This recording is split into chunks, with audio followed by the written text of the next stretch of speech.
Does loving your job sound like a pipe dream? My guest says that it is possible and the key is to follow your heart. Welcome to Happiness Adventure. I'm Lisa, and together we'll explore ways to cultivate real joy in our lives. You're a registered dietitian, you make frequent TV appearances, and you write for major publications like Shape and Fitness magazine. But the best thing I think about your credentials is that you love what you do. I do. I'm truly blessed to be able to do something I love every day. Now, you didn't always have such an easy journey. In fact, at one time you struggled with an eating disorder. How did you get from that point to where you are today? Yeah, and I will say, I think you find your passion when you're kind of at your lowest of low.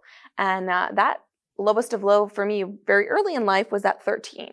And so 13, I struggled with anorexia nervosa, and I saw the whole multidisciplinary team. So I saw a registered dietitian, a therapist, and a physician. And really at that time, I realized the power of food and the power that food could nourish your body rather than be this perceived thing that you had to have control over.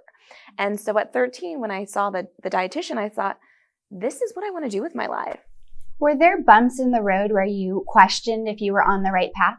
Oh, absolutely. I think it's, sitting in OChem when I was like, oh my gosh, I'm surrounded by physicians and future physicians and everything else. And I think that was a big aha moment for me that was like, you know what, you need to learn the bases. Everyone has struggle points, but you will get through this, and you love what the end result will be, because I was still networking with so many dietitians and nutrition professionals that I saw their joy, and I knew I wasn't going to be teaching OChem one day. That wasn't where my passion lied.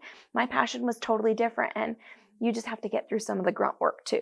Do you believe that there's such thing as having a calling?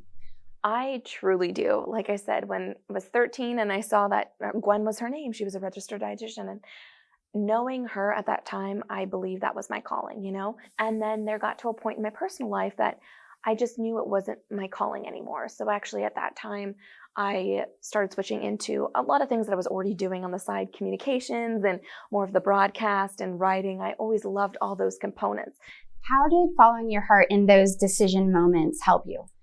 I think having a strong support network. So my husband is one of my biggest supporters, and he will sit me down and just talk to me and be like, Liz, I see that you're losing your heart. You're losing a little bit of that passion, that drive that got you so excited about being an RD at the beginning.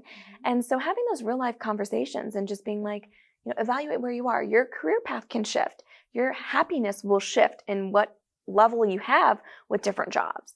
What would you say to someone who is maybe in a job or a place in their life where they're not happy and they're in that struggle and that search? How would you recommend that they get from that to a job they love? What's the path that you could help them chart? Yeah, no, absolutely. I think that's going to be unique for everyone. So it will definitely be unique, What I will say is that we have to be realistic at the same time. Like, what are your financial bottom lines? Because I don't want to just encourage you to quit your job tomorrow, as much as I would love that for everyone, and just find your dream job.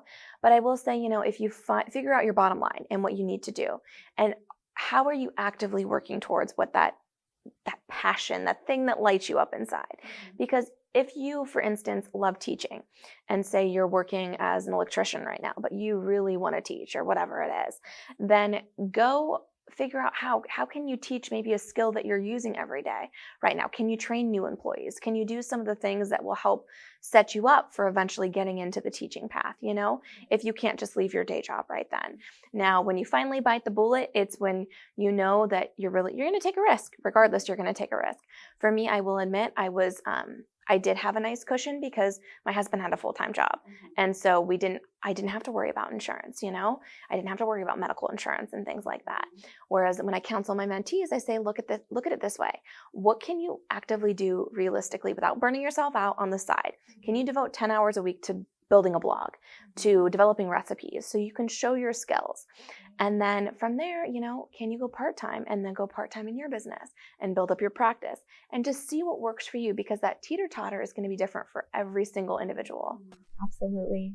And I think it's smart what you're saying, to take kind of baby steps and explore and follow where your heart is leading you. Yes. Oh, absolutely. Because, I never thought when I officially went out on my own that it would lead me into, running a maternal health group and looking at the different things that my career has taken me in today. I've been speaking to Elizabeth Shaw from Shaw's Simple Swaps about how she developed her dream career by following her heart.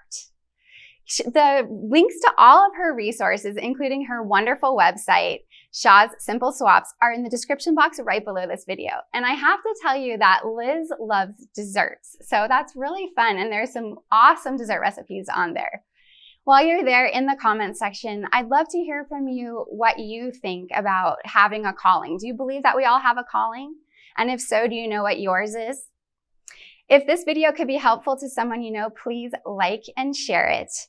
And then subscribe to feed your happy with a bite-sized video each week. And I look forward to seeing you soon for our next happiness adventure.